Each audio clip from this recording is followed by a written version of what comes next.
é dono do mundo hoje, não quem sabe, mas quem aprende. Tempos diferentes produzem mentes diferentes, com novas formas de pensar.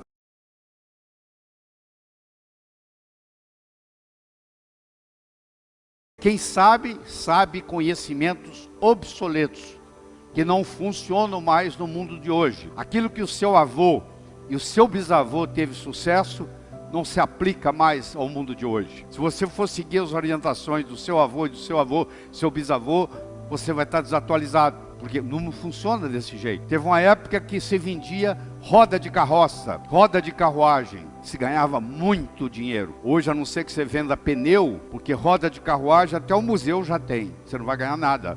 Seu bisavô pode ter ganho muito dinheiro vendendo roda de carruagem, mas para o mundo de hoje, isso não funciona mais. Eu gosto muito do exemplo do bambu chinês. Você que é internauta, eu lhe aconselho, quando você chegar em casa hoje, você digitar bambu chinês no Google e provavelmente você não vai conseguir dormir, só de escutar a história do bambu chinês. O bambu chinês, ele é assim, ó. Você planta ele, no primeiro ano ele não dá nada, no segundo ano ele não dá nada, no terceiro ano ele não dá nada, no quarto ano ele não dá nada, no quinto ano ele cresce 12 metros acima do solo. De repente, 12 metros acima do solo. Aí você fala, mas que coisa interessante. É, interessante. Mas se você for mais perceptivo, você vai ver que se você olhar abaixo da superfície da terra, é uma raiz ali que começa a crescer. No segundo ano ele não deu nada, mas a raiz aumentou.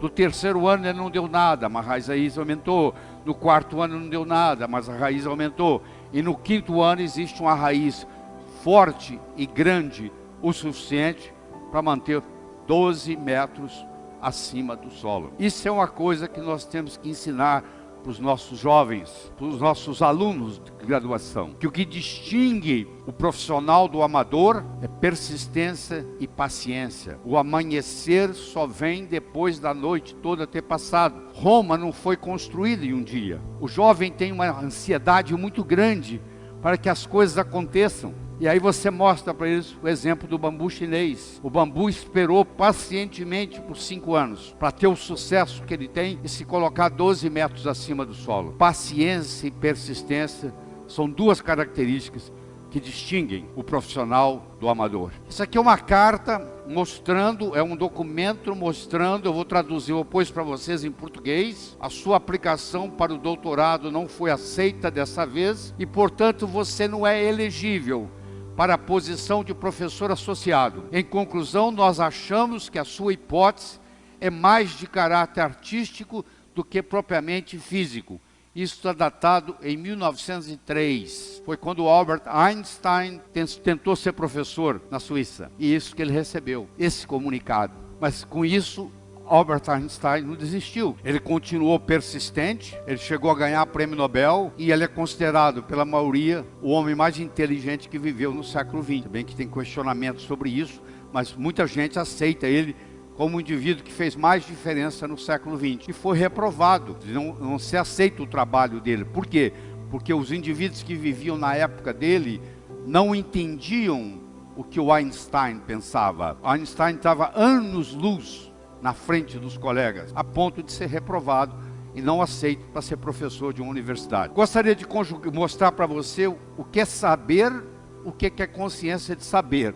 Eu vou começar pelo número 1. Eu não sei e não sei que não sei. Quer dizer, eu tenho uma coisa que eu não sei fazer, mas eu não sei que eu não sei fazer essa coisa. Esse é o primeiro degrau. O segundo degrau, eu sei que eu não sei. O terceiro degrau, eu sei, mas eu não sei que eu sei. Se você sabe, mas não sabe que sabe, é como você não soubesse. É a pessoa que com 75 anos de idade descobre que ela é uma grande pintora ou uma grande escritora e lança seu livro, o primeiro livro, aos 76 anos de idade. Ela não sabe, ela sabia, mas não sabia que sabia. Se você tem uma habilidade, mas se você não sabe que você tem essa habilidade, é como se você não soubesse. E finalmente nós temos o quarto, que você sabe e você está consciente que você sabe o que você sabe. E isso é muito importante. E isso tem que ter a ver com a sua competência de ação, não com o seu acúmulo de informação. Se você vai no aeroporto de Guarulhos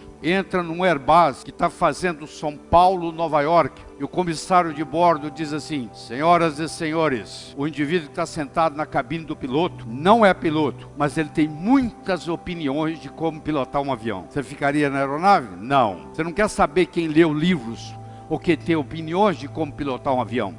Você quer saber quem é que decola, voa e aterriza são e salvo em Nova York. Isso se chama competência de ação. Se você aprendeu a nadar e tem 20 anos que você não nada, eu te colocar numa piscina aqui, você vai nadar. Se você aprendeu a andar de bicicleta há 30 anos atrás e você não anda de bicicleta há mais de 20 anos, eu vou lhe trazer uma bicicleta e em poucos minutos você vai estar andando, porque aquilo ficou com você para o resto da vida. Aquilo traduz em competência de ação. A vida não exige da gente acúmulo de informação. A vida exige da gente competência de ação. Essa metáfora me acompanha há mais de 30, 35 anos. É um indivíduo atravessando um cabo de aço de um prédio para o outro. Você há de convir que 3 coisas são necessárias. Ele precisa querer, se ele não quiser, ele não anda. Ele precisa de saber, se não souber, ele cai. E precisa haver cabo de aço.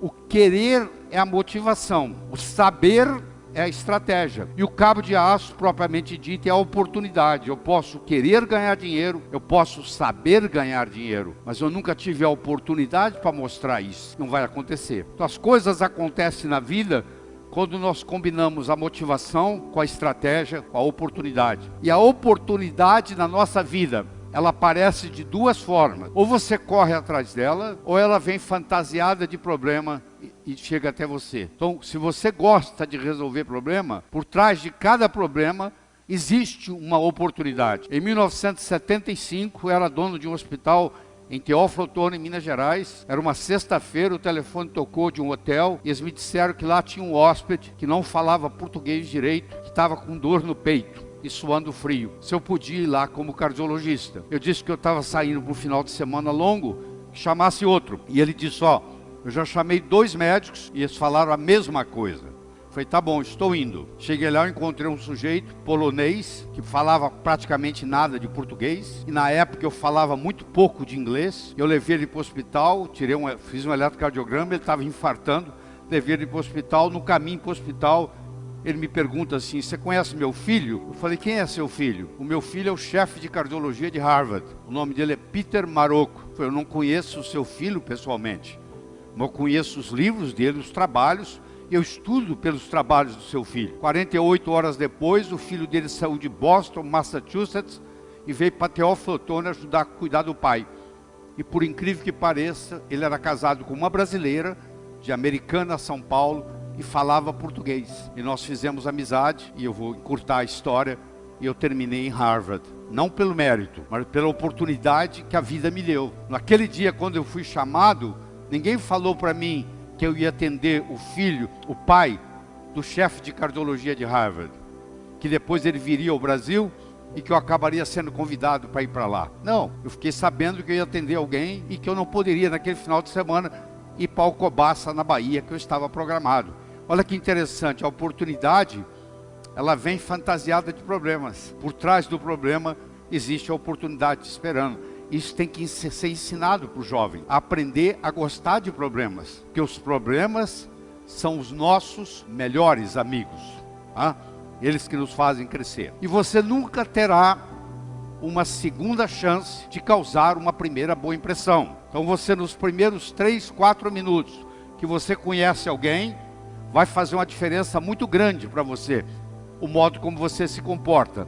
Eu vou ilustrar isso aqui para vocês, mas do seguinte modo, que nós temos 2 tipos de poder. Nós temos o poder posicional, que é o poder da posição que nós ocupamos. Você é general do exército, todo mundo presta continência para você. É domingo de manhã, você dá de bermuda, camiseta, chinelo, você vai até a banca de jornal comprar um jornal. Ninguém sabe quem você é, a única coisa que vai se manifestar é o seu poder pessoal, que é um poder linguístico. A posição você pode perder. Você deixou de ser o CEO de uma empresa, você deixou de ser o diretor de uma escola, você deixou de ser um general do exército. Agora, o poder pessoal, você deixou de ser o capitão o comandante do avião. Isso são poderes posicionais. São todos passageiros. Todos eles passam. Agora, quando você ensina a pessoa a ter um poder pessoal, no momento que essa pessoa abre a boca, esse poder se manifesta. Isso tem que ser ensinado. A vida tem sempre o direito de nos surpreender com coisas boas ou com coisas ruins. Nós temos que estar aberto para essa perspectiva, porque tudo o que acontece de importante na sua vida aparece num ângulo de 90 graus. Se eu perguntasse para você quais foram as 3 melhores coisas que aconteceram na sua vida até hoje, eu lhe garanto que pelo menos 2 das 3 não foram programadas. Você não levantou, acordou um dia e diz: hoje eu vou conhecer alguém, que eu vou começar a namorar, que eu vou me apaixonar, que eu vou me casar. Não foi assim. Você foi a algum lugar, você conheceu alguém, você namorou, se apaixonou, casou. A empresa que você trabalha hoje, você não acordou um dia e disse assim: hoje eu vou responder um anúncio do jornal, vou mandar o meu currículo, vou para uma entrevista de trabalho e eles vão me selecionar. Não. De algum jeito você foi para uma entrevista e você foi selecionado. Olha que interessante. A vida nos surpreende. Você tem que estar aberto para essa perspectiva. Porque as coisas importantes na vida acontecem num ângulo de 90. A importância da meta per se não é atingi-la. A meta nos ajuda a nos colocar em movimento, e nesse processo de movimento, num ângulo de 90 graus, coisas muito mais importantes vão ocorrer. Você vai até o supermercado comprar 1 quilo de açúcar, enquanto você está na fila esperando para pagar o açúcar, você começa a conversar com alguém te dá uma ideia e você fatura $1 milhão. Você foi para comprar 1 quilo de açúcar e você saiu com a ideia de $1 milhão. Então leve isso em consideração, que a vida tem sempre o direito de nos surpreender. Mas para isso acontecer, nós não podemos estar desse jeito aí. Nós temos que ter a mente aberta. Porque a nossa mente é igual paraquedas, só funciona aberto. Se o seu paraquedas não abrir, você vai morrer. A mente, para funcionar, a condição sine qua non é que ela tem uma mente aberta. E, infelizmente, nós aprendemos muito na faculdade uma série de preconceitos no que diz respeito ao conhecimento e achamos que aquilo que nós estamos aprendendo é verdadeiro. E nunca deixa aquilo que você não pode fazer atrapalhar aquilo que você pode fazer. Eu não posso fazer isso, eu não posso fazer aquilo, eu não posso fazer aquilo. Eu não estou perguntando o que você não pode. Eu quero saber o que você pode fazer na situação que você está, com o conhecimento que você tem. Tem que começar de algum lugar. Você não pode ficar esperando ser super para começar. Você começa, e o melhor dos mestres é o próprio universo, que vai nos ensinar. Porque o universo nada ensina melhor do que a sua própria experiência. Claro que se você aproveitar a experiência alheia, encurta o processo de aprendizado. Mas nada impede que você aprenda por si próprio. E hoje, mais do que nunca, há uma grande necessidade do autodidatismo, que é você aprender por conta própria. Porque se você depende de um mestre para lhe ensinar, você só chega onde o seu mestre chegou. Se você aprende a aprender sozinho, que é uma coisa simples de fazer, é só começar, o céu é o limite. O seu limite vai ser o seu potencial. E nem todo mundo nasce com o mesmo potencial. Os maiores tesouros da humanidade estão enterrados no cemitério. São pessoas que nasceram, viveram, morreram e não foram capazes de exercitar o seu potencial. E eu acho que se é lhe dado um potencial e você não exercita esse potencial, quando você chegar lá do outro lado, quando você transcender o seu endereço cósmico, eles vão te perguntar lá em cima: o que você fez com esse potencial? Com essa habilidade que eu lhe dei? Você vai ser cobrado por isso, que você recebeu alguma coisa e não fez nada com ela. Você vai na Bíblia que tem lá, inclusive, uma fábula sobre isso.